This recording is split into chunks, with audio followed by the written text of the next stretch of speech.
Thank you for listening to the Content Magazine podcast, Conversations with Silicon Valley's Creatives. I'm Daniel Garcia, your host and the cultivator of Content Magazine, published by SV Creates. Okay, Content Podcast, Season 5, Episode 1, 2006.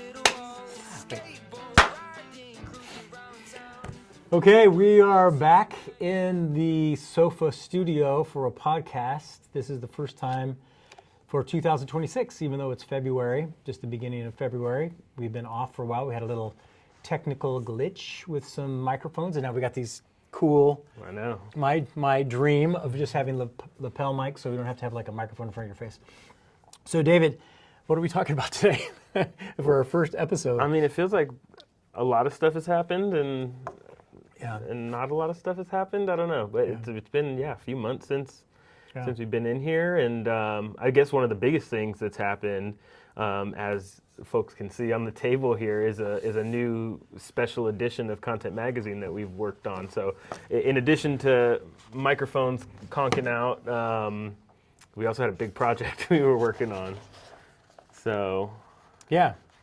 And it was with Visit San José, and the thing that I've been wanting to work with George Jada for a long time to do different stuff. I mean, when we had Steven do the logo, the new logo or the new kind of t-shirt stuff, I was also thinking, I'd love to have Jada do something. So this was the perfect opportunity because he does all these kind of fun font treatments, and I know you've seen his stuff around town, and he's also he's like the co-producer of San Jose Day, yeah. Yeah. So, so it was fun to have him do it, do the cover, and then, So, and I guess, how it kind of started out, right? Like 2026 is a big year for San Jose, for the South Bay in general, with all the sporting events and everything that's coming to town.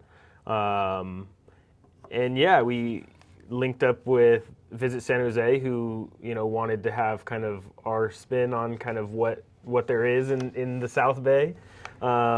And we really kind of took it and ran with it in this zine format, made it accessible, and kind of kept a lot of the things that you'd expect from a visitor's guide, but with a heavy focus on the arts and culture in the South Bay. Yeah, I mean, it's kind of cool. I mean, so like we broke it down, it's pretty much 2 pages as far as for like food and drink and retail. No, but food actually got 3 pages, and then I think the arts though, and murals. So we did a whole section on murals with Empire 7 and San Jose walls and local color. And then we have a big section just with the arts and the culture. So just to talk about it just a little bit, I'm excited about it because I've been wanting to do like a visitor's guide for San Jose since I started doing the magazine, but it never worked out. Like there was never money or funding or anything. So I'm excited to finally have done this. And it's perfect that I have a couple things on my bucket list.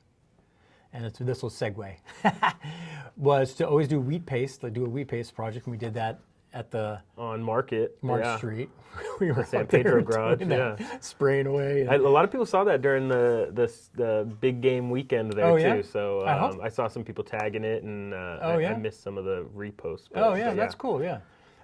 So that was always the thing, and then also to do a visitor guide, and then actually just to talk about it a little bit. I've always wanted to do more of a newsprint, and then this is because it's softer paper, but so that you could fold it and you could put it in your back pocket and you still could walk around with it. But the reason why it's super special to get these 2 things in this last couple of years is because I'll be transitioning out in 2026. Yeah, that's also been a big development, which I don't think is news to anybody that's spent a lot of time with Daniel Garcia. But yeah. So what's the... Well, do we want to talk about this a little more before we go to that, or? Yeah, I mean, so then I guess if we stick with this, I thought one of the really cool things about this that kind of also coincided with that time was really working with you and our team to develop something from scratch. Yeah, You that was know, fun. because even when I came in 2023, the magazine's pretty well-oiled machine, right? Like we kind of had the processes all down, but this was kind I'd of say machine, but not oil, but not oiled well. lightly oiled machine. Lightly oiled. Yeah. Running low on oil machine. But it was always pretty smooth, and so this was kind of the first one where, you know, the prompt was, I don't even know if we had like a full prompt, because it wasn't going to be a visitor's guide. Yeah. It was going to be spotlighting and showcasing kind of the creative culture of the South Bay for visitors. Yeah. It's a typical thing. I mean, I think even people, if you get into having clients, right?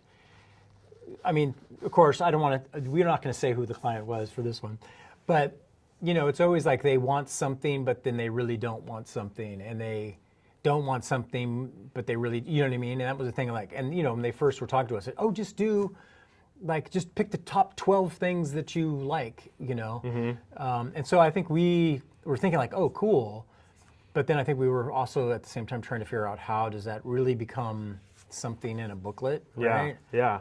I mean, the original idea, right, was like, just let's do the profiles of like creative people and then kind of do a story. So like, oh, you're walking to Empire 7, you're going to go through Japantown. While you're going through Japantown, make sure you stop at Okayama or whatever. But then we started to realize that was kind of really difficult to do. It was always like really straightforward when we would kind of think about it and imagine it, and then when it kind of came into application, then it started getting more complicated. But I think so folks kind of know the format of the zine also, right? Like we really wanted to keep that content vibe of focusing on the people. Yeah.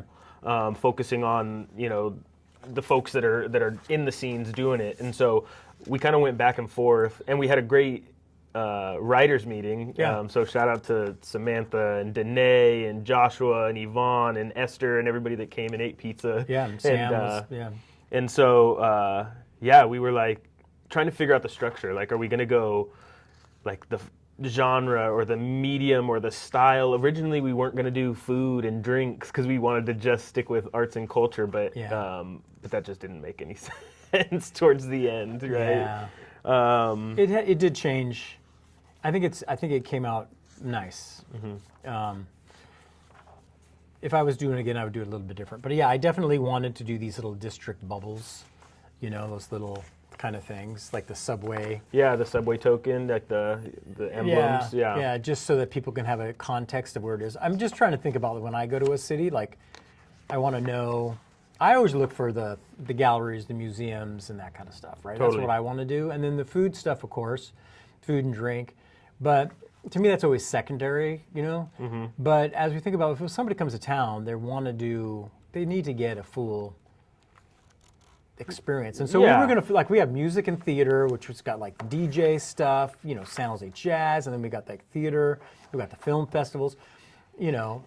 So I think that those are important because I want people, and then even the improv, and we didn't even talk about, did we do it? Did we talk about how they got the monthly open mic? Yep. So we really want to show like some deeper, subtle things that happen in the culture. But at the same time, the reality is when people come to town, where do you eat? Where do you drink? Totally. You know. And I think that was, you know, when folks flip through this, I mean, the first thing you'll notice is that it is color coded, right? So that was kind of standard visitor guide friendly, right? Is like follow the color to the different genres. So here, this purplish blue is drinks, right? We separated food and drinks, which is cool. And we have everything from beer and wine to boba and coffee. So in that sense, I think combined with the subway emblems, the style in the different districts, right? So downtown, Sofa, Little Italy, Japantown, folks can kind of find what they're looking for initially and then follow those emblems to the location that they're at and kind of build their whole day. And we did cheat a little bit too. I mean, we kind of said downtown core rather than breaking it down into like the historic district. But you know, there are historic districts on here. There's St. James, San Pedro.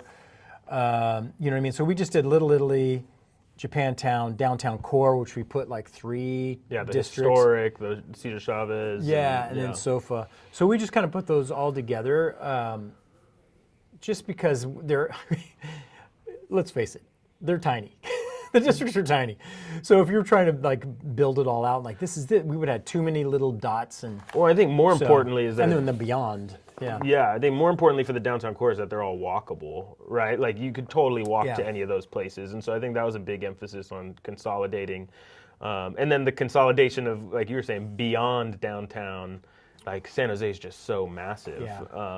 And it was like every time we started to like drill down on a district, because originally we were going to like sort them by locations and like areas, and it was just like, oh, there's so much. And that's the thing with Creekside happening, which is in its own new little district, right? Downtown West, Downtown West, but then also, you know, Willow Glen, right? Like I don't even think we put the table in here for food, but we did put Hapa's.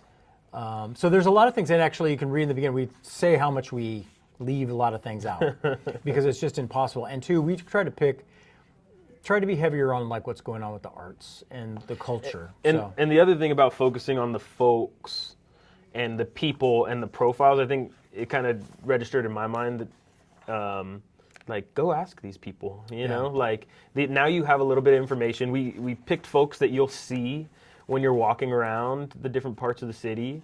So definitely it's not a comprehensive guide, and if your business or organization isn't in here, like, we apologize. But ask the folks that you see in here where they like to go, and hopefully you can kind of build a network that goes beyond this this document, right? Yeah. I think it's pretty good. And then I think too, even like when I was thinking about it when we were putting it together, and the restaurants in particular. I love all these places when I go to. It's like, oh wow, there's a lot to do. So I think this is pretty, and we try to think in terms of the diversity, right? So you got the food, right, which is interesting. You were really pitching to have Good Times Bar in the food section rather than the drink section, which makes sense because they have such great food. But you know, then we put the little taqueria that's right here outside of our building. Doñitas, rather than. Like Luna Kitchen, I think. But do we still put Luna Kitchen in here? I think we. Yeah, we did put Luna Mexican Kitchen and Zona Rosa. Those are great places. You know, and then we have like the little bit of that kind of like when you go down on in Santa Clara. There's kind of like that little vegan section of town. So and then Milk Belly. You know, so there's a lot of good stuff in here, people. And it's it was really fun to kind of be able to do these profiles. And it's, you know, the visitors and everything is kind of like the genesis, the jumping off point for it. But I think Explore really kind of captured, like it's for everyone. And how many times we've talked about it during this, how many times do you like, oh, where should we go to dinner tonight? Oh, I don't know. So pull out the zine and go flip through. Leave some notes. There's plenty of room for notes in there too. Write your favorite dish. Put it in your back pocket, carry it around, and then they'll be free. And they're going to be in pretty much, I think, probably like about, probably about 10 hotels and all the rooms till they run out. And then a bunch of local places, and content members will be getting a copy of it in their next magazine, which is going to be 18.2, right? Coming out February 26th. February 26th, the 74th issue of Content Magazine. Wow, 74th issue. And then that'll be a pickup party on February 26th, Thursday, at Hobie's Restaurant and Beer Garden right by St. James Park. I think that's a good transition. So this will be, you know, if you're a subscriber, this will be coming in there. If you're not a subscriber, the locker room right here, coffee shops, we're going to be dropping them off around town also. But I mean, a good segue for the next issue. Which it feels like a long time since the last issue, which I guess is a good. Well, we had one in between, so that's why. Yeah, it's crazy. I've completely forgot about that that I sent that issue out. So 18.2 is being printed and it's coming out. Do you even remember? Like now you're getting the thing too, because in this transition thing, David's going to start assigning everything. So I'm living in 2027 right now. Are you starting to get like that's the thing. You start to get your head where it's like, wait a second. Is that in this issue or is that next? Like, totally. When's that coming out? Well, luckily for this one, I'm still working on the pickup party. So, I mean, first and foremost, super excited about our partners, right? So Hobie's, One Culture is going to help with the visual gallery. Levitt Pavilions helping curate the DJ as well. Hillbrook School's letting us use the parking lot. But that's kind of my first brain window, and then takes me to the artists and everybody that's displaying. So Mauricio Rodriguez. Yeah, he's a newer visual artist on the scene, but he's been a composer. Yeah. For years and years, incredible composer, but he's been turning his music into visual. It's great. You guys got to come check it out. He'll be performing. Yeah. He's going to do some computer work, and then he's bringing in a clarinet player to play with him. And he made it clear to me, he's like, my music is a little bit avant-garde. And I was like, I love that. He's played at the San Jose Museum of Art before. Awesome. Right? Which, because when he came, I met him at the Gen Arts portfolio review. And I saw his stuff like, this is incredible. And I really didn't know anything about him or ever seen him. And then I looked and he's played and done some experimental music at the museum in the past. And so I'm super excited to have him in this issue. Yeah, and then we're going to do William Johnston Bohr is going to be playing as well. So he's going to bring some kind of ensemble out. So that'll be fun. And for people that don't know, Hobie's restaurant is relatively new. Been about just over a year, I think, in that spot. Yeah. Used to be Ludwig's. Yeah. But they have the big Germania Hall in the back in the courtyard there. So we're taking over the Germania Hall. And it's still the Germania Hall. I mean, it's still used by German. It's a group. It's a collective. Yeah. It's and they still do their German singing and their kind of meetings and their meetups and everything. Yeah. So they actually Hobie's is kind of facilitates the rentals of the spot, but it's totally still their space, which is really cool. Yeah. And they have the little courtyard there. And then, so one culture reached out to Andrew and his team. They're going to help us bring in some walls, because you always want to do galleries, but you need walls. So they're going to bring in some walls, and so we're going to have some of their self-standing triangles. And then I've invited, we had 14 visual artists in this issue, which is wild. Dewall. Yeah, Doll. Yeah. Is that how she pronounced it? Yeah, Doll. So she's One Culture Collective. Yeah, she's great. Akeem Rahim. He's great too, yeah. And then I think did he have stuff at, I think he's had stuff at Sofa Nirvana Market Soul. and at Nirvana Soul. Yeah. So it's great. I'm glad to finally feature him. Totally. Yeah. And Jackie Price from Santa Cruz. Yeah. And then Cooper Salmon, who is a Stanford master's student, which will be really cool. And then Natalia. However you say her last name. Not the Drachiskaya. Which her story is incredible. You have to read it. They all have incredible life stories, but hers is even different. Well, hers is fun too, because in this issue we're featuring the county supervisors. Yeah. And then you kind of shoulder tapped her early on to do kind of visual art portraits for them. I met her at the Gen Arts portfolio review as well, and I saw her work, and I was like, this is incredible. And then I was trying to think of what to do with the county supervisors, because I'm kind of, I don't know, I didn't want to do photos with them.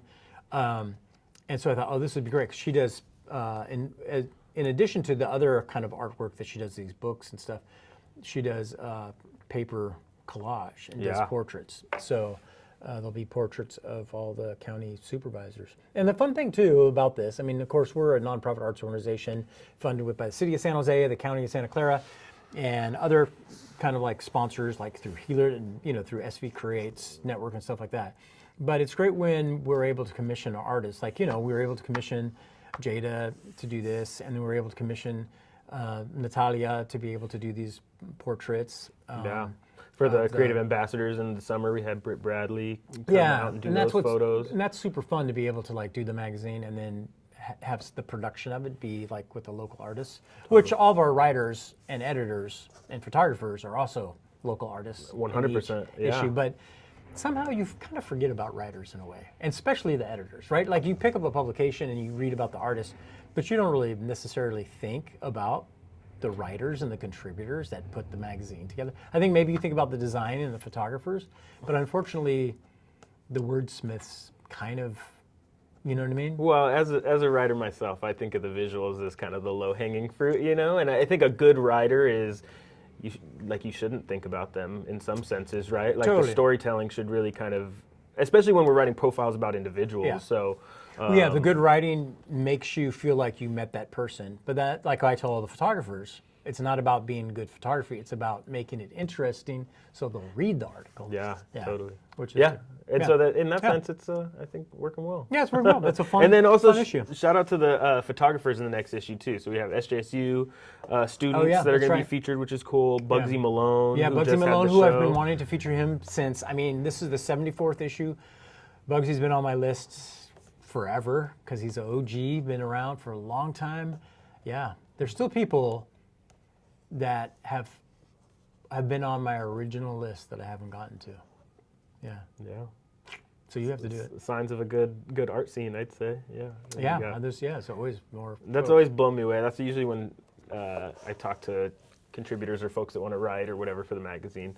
The first question everybody asks is, "Where are you going to run out of people to feature?" And it's like, there's so much going on. Yeah, there really is. And then also too, we're not just San Jose, even though we're so kind of like drawn and focused on San Jose, but it's all of Santa Clara County. So that's Morgan Hill, Gilroy, Milpitas, all the way up to Palo Alto, and then we also do Santa Cruz because we have a good relationship with them. And so that's a big, big area. And with 4 issues a year, some podcasts, that's impossible to cover all these folks. Yeah. So if you haven't been featured and you are like, why don't you feature me, those snobs? Keep hounding us. You'll get in there sooner enough. Yeah, I mean, I always say, like, there kind of ends up being a gravitational pull sometimes. Yeah. Like some folks, I just can't stop seeing them. It's like when you buy a car or something, and then you only see those cars on the freeway or whatever. Totally. But like sometimes it's just like, oh, they're doing this and they're doing this and they're part of this and they got this commission and stuff like that. And yeah, that's the thing. I don't know if it's like, is it? Yeah, maybe it's more that because you become more aware of them. Yeah. But I feel too like, I just remember some of the artists that we featured that, I had kind of like found and seen, and we featured them, and then they even had more traction going on. I don't know if it's because of the magazine. Some of them I actually literally do know that, like Visit San Jose, the earthquakes. Some other people do look at the magazine specifically to see what's going on, which is cool. Yeah. Well, and it's motivating, right? Like even me as a writer, when I first started freelancing, like I had no like concept that I would be where I am today. And look at like how many people now and connected into the scene. Coming from what was it, Union City, Newark? What was Grew it? up in Union City. Yeah, and then coming to San Jose, and then like now you're like embedded, and you're ready to take over the magazine. Yeah, I think so. I think so. Yeah. Yeah. So now we can talk about that. See how I segued? Yeah, that was a good one. Thanks. So then, we just released, and by the time this comes out, which we don't know, we're going to next week. Next week. It'll be much more public about the job position. Yeah. I'm actually going to be kind of like slowly fading away. Basically, kind of like you have a plant you pick the flower and it starts to slowly die. That's what I'm doing. You'll be a crucial advisor over the course of. And then I'll probably still be. Hopefully, if I get picked for an assignment, I'd still like to do some of the photography and some stuff like that. But so I'll be slowly fading out. And then David, you're going to be moving to your position. Is going to be executive producer, editor. Executive editor. Initially, yeah. Editor, and then we'll be bringing on someone else to kind of like backfill, not do the same things that I was doing because I was mainly kind of like the visuals. Well, it'll probably be more what I was doing. Yeah. So it'll be production manager role. Yeah. Which I say production is anything that involves production. Yeah, which I mean the whole job. We're all in production. Yeah. Yeah. But yeah. So I mean, for you going into interview mode is like, for folks that don't know, right? Like you've been doing the magazine since 2012. Yeah, before that, I still find earlier ones. Totally. We launched it in 2012 with the Kickstarter thing, but we started actually in 2009 is when I started bringing people together. We did it for about a year-ish or so. Well, probably about a year. We talked about it, then we launched a kind of print on demand, because that was like the dead of print, and everybody was going digital, so print on demand was going to be the next big thing. But we did it, but it was stupid. It was way too expensive. And then basically, I found this printer in Korea that printed like such a great price that I was like, we could do this. So then we launched. So then when we took like, I don't know, almost a year off, and I was getting too itchy. I was like, I want to do it. And then in 2012 we launched. So and at that point too, like that was volunteers. that was like your third career right there. Like that was like your third lifetime there. Like I think, people talk about talking about transitioning out or whatever that is, and people think you're 39 years old. So we gotta.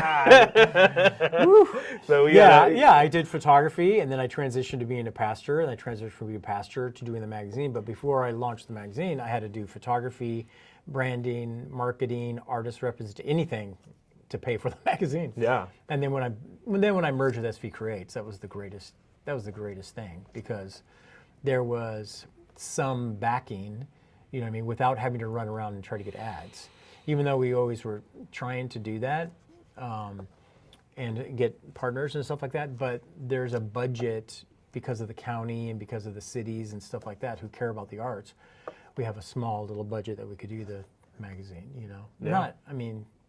Not big. I think when we produce something like this and we see the magazine, people think that we're like some kind of fat cats, but it's bootstrap, baby. Yeah, and you say used to look for advertisers, but if you want to advertise in Content Magazine, let us know. Yeah, totally. Yeah. But so 15 years ish. 14, well, more than 2012. that? So 2012, officially 2012 to now, that's 14 years. Yeah, so yeah, 15 years. Yeah. Wow, where did the time go? Yeah, and so, for you, like this time of transition and that kind of stuff, like moving out of this 9 to 5-ish role, like what is your kind of like moving forward? Yeah, I will, I'm telling myself I'm going to do my own kind of like art stuff, and then, work on my house and do that kind of stuff, and hopefully still be involved in photography. I would love to do portraits. I kind of want to, shoot for some other the publications that are around, just because I want to shoot, But actually, now that it's a reality, I'm feeling like, oh my gosh, I'm scared. I'm kind of scared. Funny how that works. I know, but I've been talking about it forever, and I do think, and this is the hardest thing, and I don't want it to. The reality, so I've been dealing with things. It's like, is I just have no self-esteem, but you know what I mean? But. How do you mean? Well, because I know I don't have the skills. Like, I've been faking it for 14 years. I can do photography, but everything else has been like, it's all because of everybody else helping, right? There's no way this would happen. I can't. I actually am a decent writer, storyteller. I could do that, but I need like editors and proofreaders like crazy. But having to be stuck doing the layouts and all that kind of stuff, there's just there's just other talented people who need to be involved. Yeah. You know what I mean? Like, I could just feel, it's not that I'm necessarily tired. I just feel that it's better for someone else to be for other people to be involved. I think it's better for San Jose, better for the magazine, better for the area. Yeah. I should have been let go in 2013. Right? From your own company, yeah. Yeah, if there was, and I think if there was really funding and things were growing, I would have stepped back. Do you know what I mean? But I was the only one. The only reason the magazines exist is because I'm the only one who was willing to do it for peanuts. Mm-hmm. Do you know what I mean? Because I wanted it to succeed, right? So hopefully now I can step out. We can have some people that have better skills who actually can improve the magazine and its distribution, circulation, and effectiveness. Yeah. Because I'm not a very effective.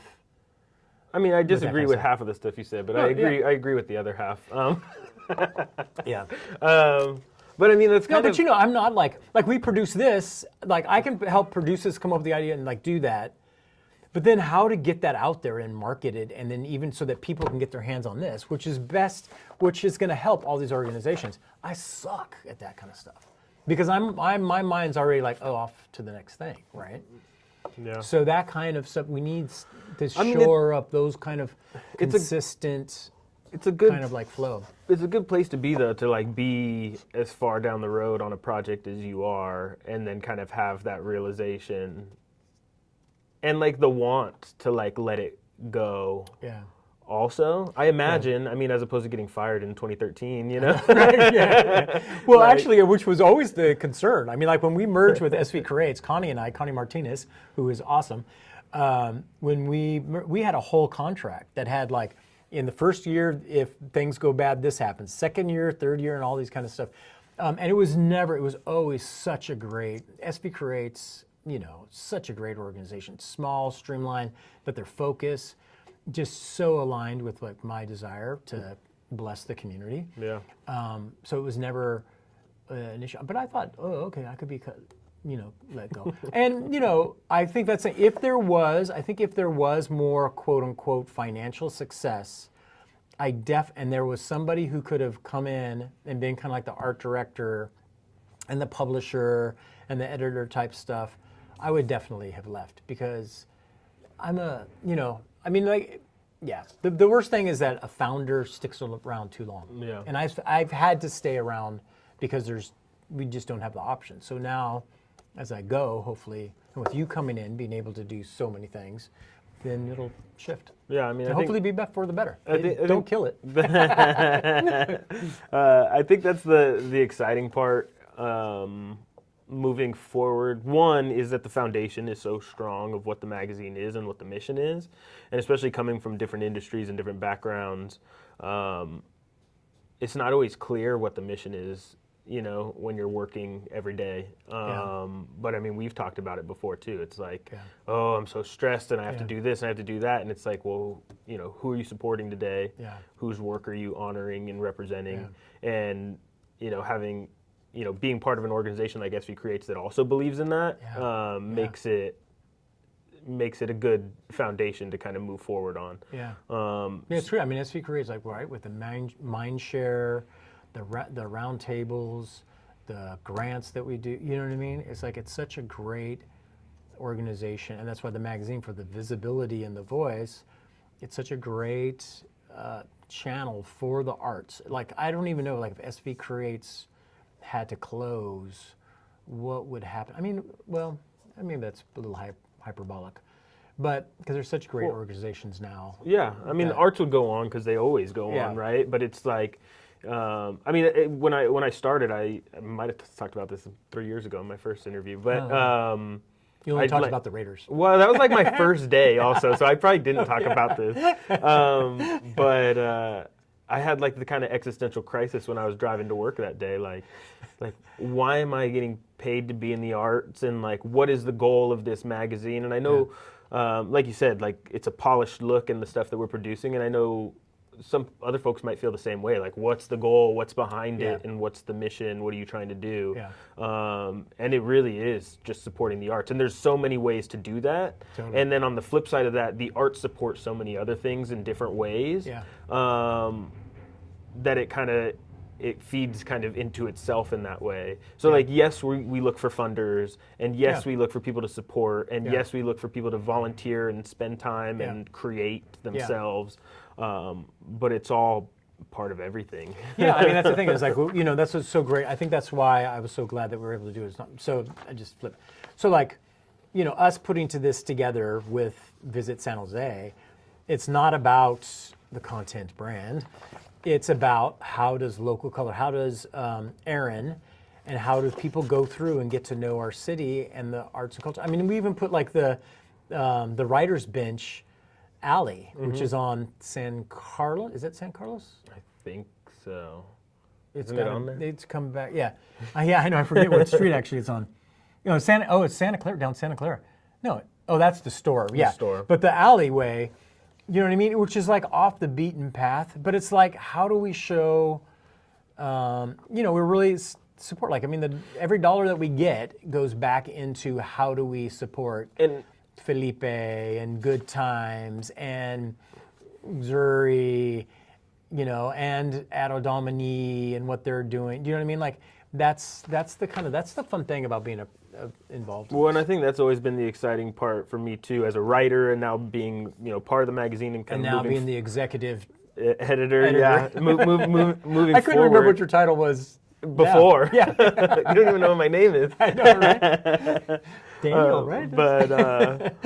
But I'm always really fascinated with the underground scenes Yeah. in that sense. Totally. And even when I talk to artists, just trying to figure out what makes them tick. Yeah. Because like I was saying, arts are going to be there regardless. Totally. So I'm always trying to figure out like what makes people tick, Yeah. you know, especially, you know, like the local hardcore scene or the graffiti scenes where it's like these are in alleys and in, you know, Denny's restaurants and like they're just making it happen for the sake of that self-expression and that's the crazy thing about art is like I personally believe, and this is probably going to cause all kinds of trauma, is that if you're doing art, you shouldn't be thinking about, your first thing shouldn't be like, how do I make a living by doing this, even though you'd want to.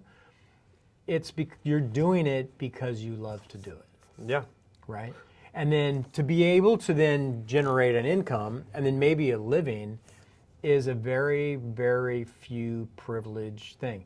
And that's true, I think, about anybody, what they do for any kind of the expression. Do you know what I mean? And I even think like soccer players, right? So you talk to the guys that are making it, they weren't thinking that they'd be playing in the World Cup. They dreamt about it, they hoped that they would, but really they were doing it because they love the game, they got up, they practiced hard because they love it, and then they moved up to the next level. And then this could be it, and then they, you know what I mean? And I think that's the same thing with art, you know what I mean? Yeah. And then of course you can build a career and be strategic and try to get paid, but you know. And that's why talking to those artists and kind of trying to figure out what makes them tick and realizing that they're just regular humans like everybody else, right? Like everybody puts their pants on the same way in the morning.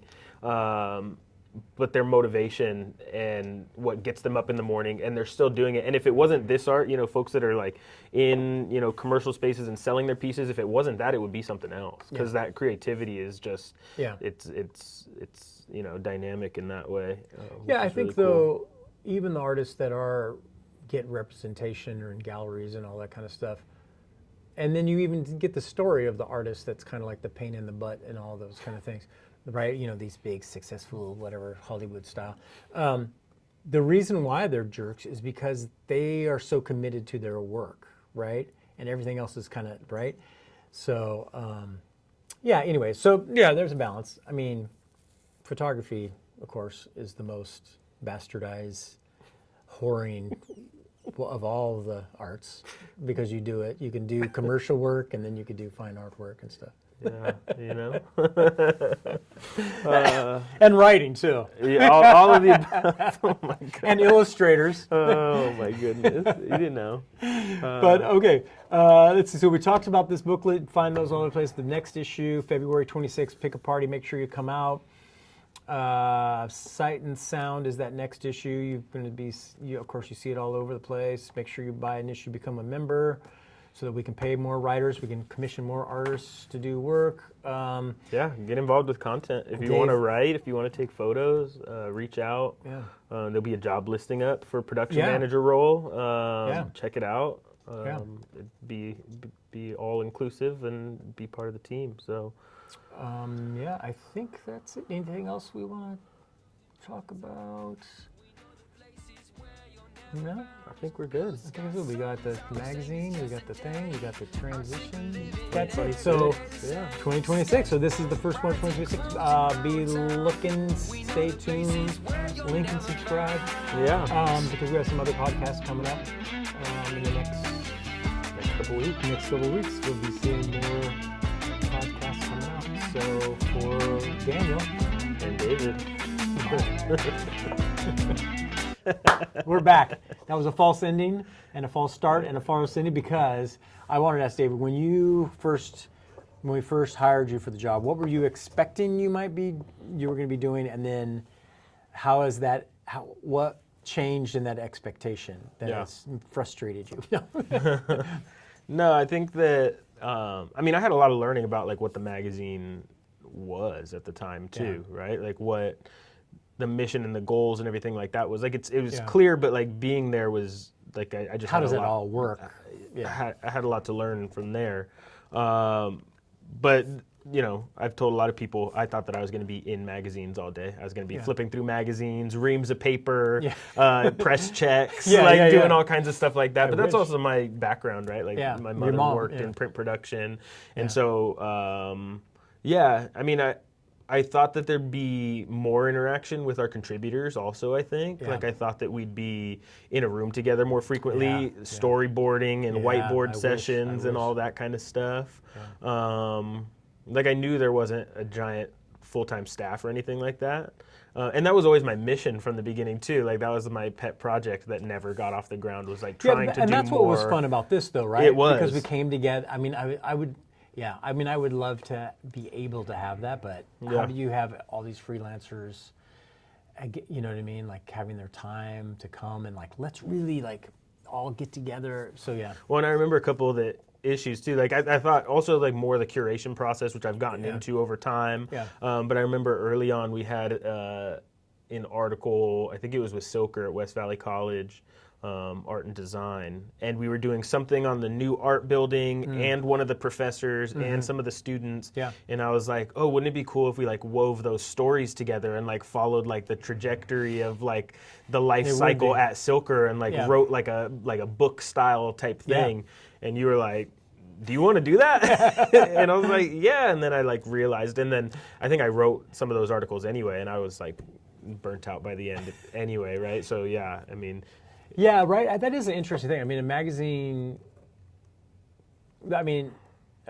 is like an album in a way, right? There's a theme, there's kind of goes, but also each article is to be standing alone on their own, by themselves on their own. Totally, yeah. Right? Yeah. You know what I mean? So they kind of, And I think in the beginning days, I wish, like my whole idea was that there would be a theme and we would explore that theme from all kinds of different ways and put it together, and then just the logistics to do that, and we just didn't have the time, right? And so now it's like, and I always wanted to do the people, so But okay, so that's what you kind of thought. What, and then what did you end up doing that was a shock?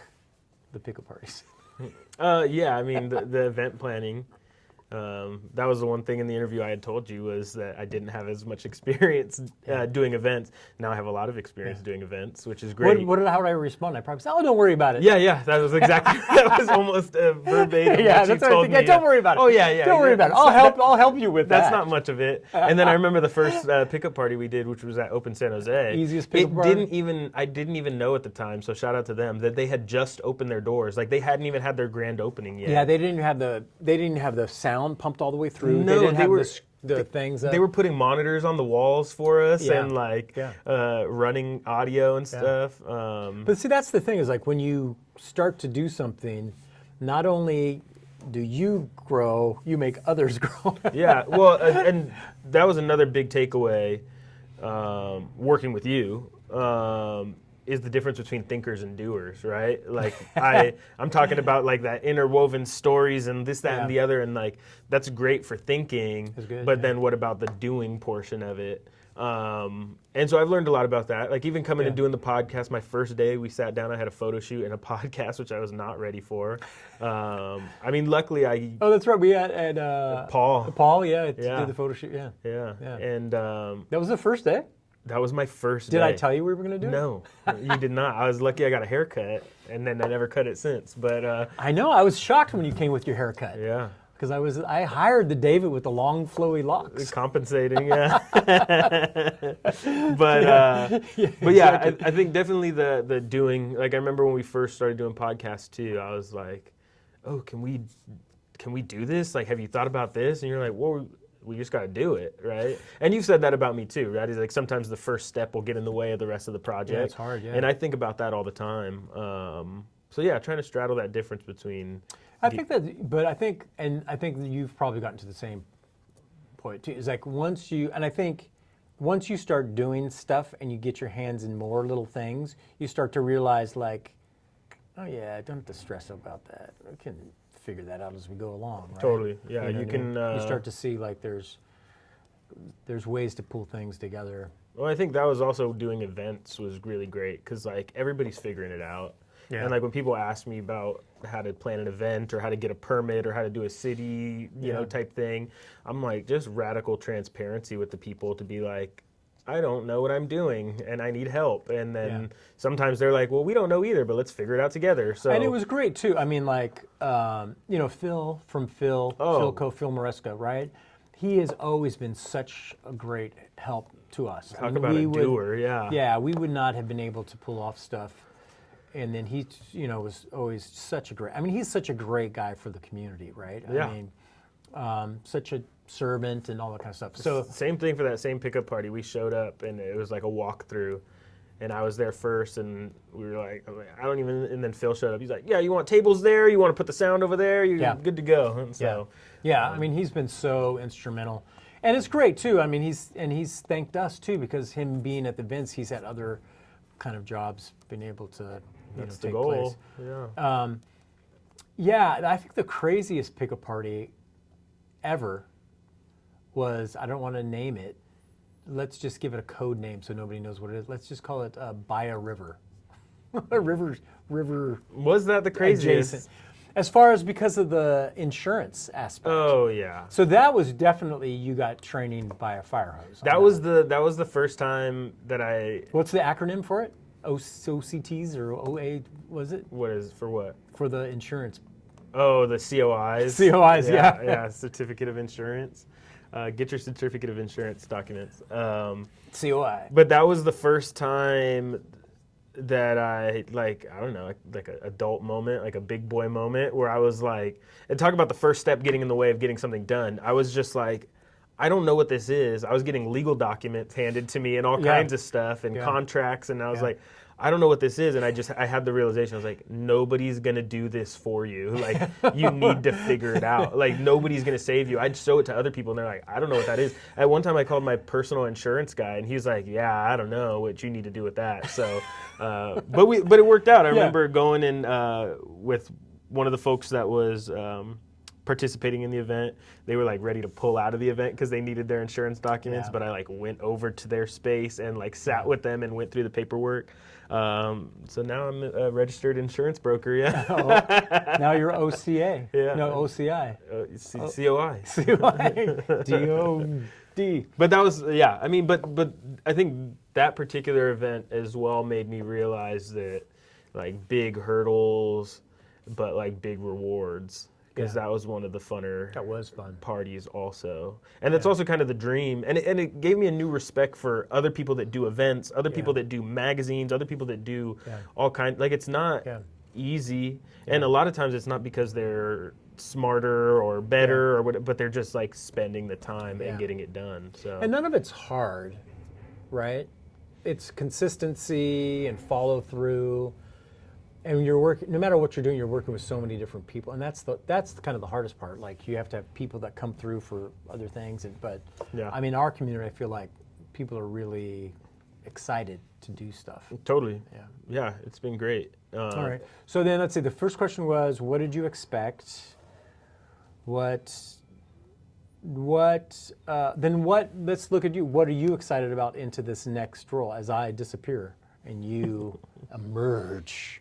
I think like not emerging is probably my most exciting part. I mean, everything. It's a great foundation where we're at, right? So we're building off what we have currently, right? Like, there's nobody needs to come and redecorate the house or anything, right? In my perspective. But I think, just being a part of the community, I think, is the most exciting part. And even when I moved into this role, like, I knew that I wasn't born and raised in San Jose. And, like, I knew that, pride for being from San Jose was, like, super strong here. But my goal when I started was to, like, put my head down and work. And, like, I didn't need to be known as, like, the newest musician or DJ on the scene or this, that, or the other. Like, I just wanted to be known as somebody that's going to show up and work hard. So really just kind of keeping that going. And then just finding more ways to kind of leverage the community and like engage more people to create as good, if not better, product. Better. That's the thing. I think it's a time of like, I could see it just, like you were talking about, like a good foundation or whatever. but hopefully it's, going to be refined and improved, right? That's the thing. And that's why, like, I need to step back. I can't improve it, like, anymore. I've gone to what my little talent can take us to. So now we need to bring in other people to see it grow more. Yeah, I mean, the part I'm not excited about is like opening all the junk drawers that you have and like seeing what's in them and trying to reorganize them. But I'm also like, I kind of enjoy that stuff. Like it's all like legal documents that I never looked at, and like you're gonna see like sheets of artists that is like feature this person, and like like what, this person, this person. I know, but the other part that I'm excited about too is, and I talked about it before, is just the underground scenes in San Jose, and like how I've always admired content's role in bringing people together and pushing the craft. And even subconsciously, right, like raising the floor of what people are capable of, because now it's like, people see their friends in the magazine and then they want to be in the magazine, and I've kind of seen that happen. But also the portion of, having somebody in the symphony and somebody in the graffiti scene in the same issue, right? And so like, how are we accessing and creating more access points? And I think it just makes a better community when you have two people walking down the street and they know each other. So but Cool, awesome. Okay, well, that's a little insight into the executive editor of Content Magazine with the cultivator emeritus. Yeah. The cultivator name stays with you, though. Oh, yeah, definitely. That's staying with you. Somebody asked me recently. They were like, "So you're the new cultivator?" I was like, "No." Yeah, some things you can't take. Once you're gone, maybe I'll take it. Good luck. I've already copyrighted it. It's already registered trademark. Yeah. Okay. So for Daniel and David, bye. Thank you for listening to the Content Magazine podcast. Follow us on social media at Content Mag. Become a member and help us to continue to tell the stories of the South Bay creatives. This episode's music is 408 by Jack Pavlina. Follow him on Spotify and also on his Instagram at Jack Pavlina Music.